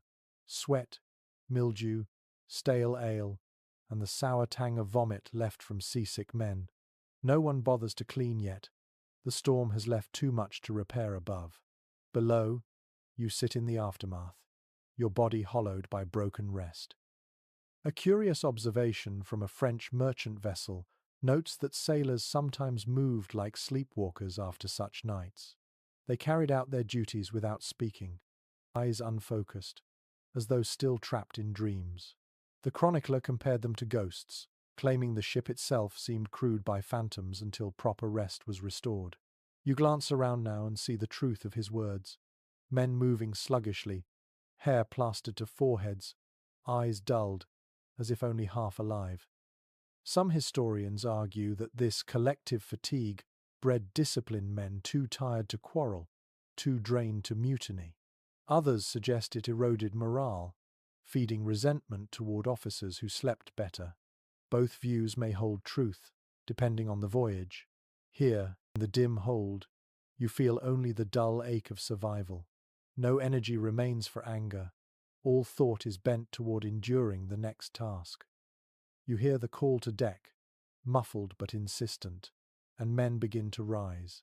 Hammocks are abandoned, boots pulled on reluctantly, cloaks wrapped tighter. The day will bring repairs, swabbing, hauling, and endless labor. But for now, there is a pause, a groggy limbo between waking and duty. Some men close their eyes again, snatching seconds before being dragged away. Others chew leftover crumbs, their jaws working mechanically. You realize that the morning after a storm is its own trial. It is not violent like the night, but heavy, dragging, suffused with the weight of fatigue. Sleep has not restored you. It has only softened the edges of despair. You stand slowly, stretching sore muscles, and prepare to climb into the wet grey dawn. And as you ascend the ladder, you glance once more at the hammocks swaying in the gloom. They look like cocoons, fragile and temporary, holding men who must wake before they are ready. In those hammocks lies the truth of seafaring life. Rest is never whole, always partial, always stolen. Yet even fragments are enough to keep the voyage moving, one weary dawn at a time. The drizzle continues as the day drags on, but night always returns, and with it the same question: how much longer can this be endured? A voyage across oceans meant not just one storm, not just one sleepless night, but weeks upon weeks of repetition. Each sunset brought the knowledge that you would once again face the dripping beams, the groaning timbers, the vermin, the snores, and the endless swing of hammocks. Sleep was never guaranteed, only bargained for, stolen in fragments like coins dropped into a bottomless sea. Surviving journals make clear that sailors often spoke of time not in days but in nights endured. They measured progress less by distance sailed than by the number of restless nights survived. To say, "It has been 20 nights," was not simply to mark a calendar, but to declare a battle fought 20 times against fatigue, fear, and the sea itself. You feel that truth now, lying back in your hammock on yet another night. The storm is lighter, but the hold remains the same. Damp, crowded, suffocating. Your body aches not just from this voyage, but from all voyages layered together, the memory of sleeplessness compounding. Even dreams feel thinner, frayed at the edges by overuse. One unusual anecdote from a German log describes a sailor who kept tally marks scratched into the wood above his hammock, one for every night at sea. His shipmates mocked him at first, but soon they began counting alongside him, whispering the number each evening before attempting rest. The marks became a ritual, proof that they were still enduring, even when sleep eluded them. By voyage's end, the beam was scarred with hundreds of lines, a silent testimony to survival. You wonder if your own body carries similar scars etched not on wood but on flesh and spirit. Your shoulders are sore from clutching the hammock, your skin raw from dampness and vermin, your mind dulled by fatigue. Yet you continue. Every sailor continues, because the alternative, collapse, despair, surrender, is not permitted by the sea. Scholars debate whether long voyages left permanent damage on sailors. Some argue that constant exhaustion shortened lives, weakening hearts and immune systems. Others suggest resilience was forged here, that men emerged tougher, capable of enduring hardship on land with unnatural ease. Perhaps both are true, depending on the man. For you, in this moment, only the immediate truth matters. Survival depends on finding a way to rest, no matter how broken that rest may be. The hammocks sway again, slower than before, and you find yourself counting the rhythm, as if tallying invisible marks of your own. Each swing is another second survived, another step toward land. The noises of the hold no longer grate as sharply. Your body has grown numb to them. Even the smell seems less harsh, dulled by habit. Fatigue reshapes the senses until misery becomes background. And so, once again, you drift into shallow sleep. Not peaceful, not whole, but enough. Enough to carry you through the next watch, the next day, the next storm. Enough to keep the voyage moving. For in the end, survival at sea is not about victory over the ocean, but about endurance against the nights. Another night arrives, indistinguishable from the many before it, and yet it feels heavier somehow, as if the sea itself is reminding you that this is the life you have chosen, or perhaps the life that has chosen you. The hammocks sway, the air thickens, the rats skitter, and the bells toll. You close your eyes and realize that on a medieval ship, sleep is not rest but a fragile truce, a bargain struck between exhaustion and the ocean's indifference.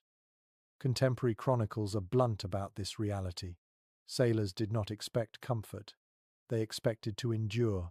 A voyage was measured not by hours of rest, but by the ability to function despite the lack of it. To sleep at sea was to submit to chaos, sometimes rocked gently by the waves, sometimes hurled awake by thunder, sometimes nipped by vermin or startled by nightmares. The body never fully healed, it merely survived, and still the ship sailed on. You think of all the elements that have plagued these nights, the creaking timbers that sang like mourners, the dripping leaks that soaked blankets, the endless snores and coughs, the vermin scratching at your skin, the rituals of prayer and charm, the brief relief of laughter, the weight of homesick dreams. Each fragment added to the tapestry of sleeplessness, weaving a life both miserable and strangely resilient. One peculiar note from a Venetian captain's log captures this duality. He wrote that sailors slept as if drowning, waking as if born anew. Each night was death in miniature, each dawn a rebirth, fragile but sufficient. It was not restorative rest, but it was enough to keep the ship alive, enough to push men across oceans they might otherwise never have dared to face. Scholars still debate whether this endurance was sustainable. Some point to the high mortality rates among sailors as proof that sleeplessness and exhaustion exacted a fatal price. Others counter that men returned from voyages hardened, capable of surviving conditions that would break most on land. Perhaps both are true.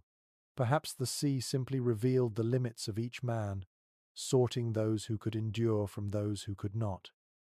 You lie still now, eyes half shut, listening to the storm's remnants fade into the hum of the ship's body. The sea will rage again tomorrow, and the rituals will return: songs, prayers, jokes, charms. Sleep will be stolen in fragments, as it always island. There will be no perfect night, no true silence, no lasting comfort. And yet, despite everything, you realize you are still here, still enduring, still drifting between wakefulness and dreams on this endless ocean. The sea is not cruel, not kind. It's simply island, and in its vastness, sailors learned the greatest lesson, that survival is not about mastery, but about adaptation. To sleep on a medieval ship during stormy nights was to accept fragility, to surrender to imperfection, and to find strength in endurance. You close your eyes one last time, rocked in your canvas cradle, and surrender once more to the ocean's indifferent embrace. And now, as we leave behind the crowded hold, the storm-tossed hammocks, and the weary men clinging to fragments of sleep, let us soften our steps. The voyage has been long, filled with noise and fear and exhaustion, yet also threaded with resilience, laughter, and the stubborn will to rest, even in the harshest of nights. Take a slow breath. Picture the sea not as a raging force, but as a wide, calm expanse, its waves rolling gently under a pale silver moon. The creaking of timbers is softer now, more like the purring of a giant cat than the groans of a tortured hull. The air grows cooler, fresher, easier to draw into your lungs. You are no longer trapped in the stench of tar and sweat, but drifting freely in a space washed clean by dawn. Let the images fade. The rats, the dripping leaks, the muttered prayers and the tolling bells. They belong to another time, another life. What remains is the rhythm of the waves, steady and soothing, carrying you toward rest. Imagine yourself lying in your own hammock, but this time the sway is gentle, predictable, cradling you in safety rather than chaos. Each swing rocks you deeper into calm. Your eyelids are heavy now. The storm is far behind. The voices of sailors grow faint, replaced by the soft hush of the ocean's breath. You are not fighting for scraps of rest anymore. You are drifting into full, quiet sleep. So let go. Let the sea carry you, not as an enemy, but as a gentle companion. You have endured the voyage. You have survived.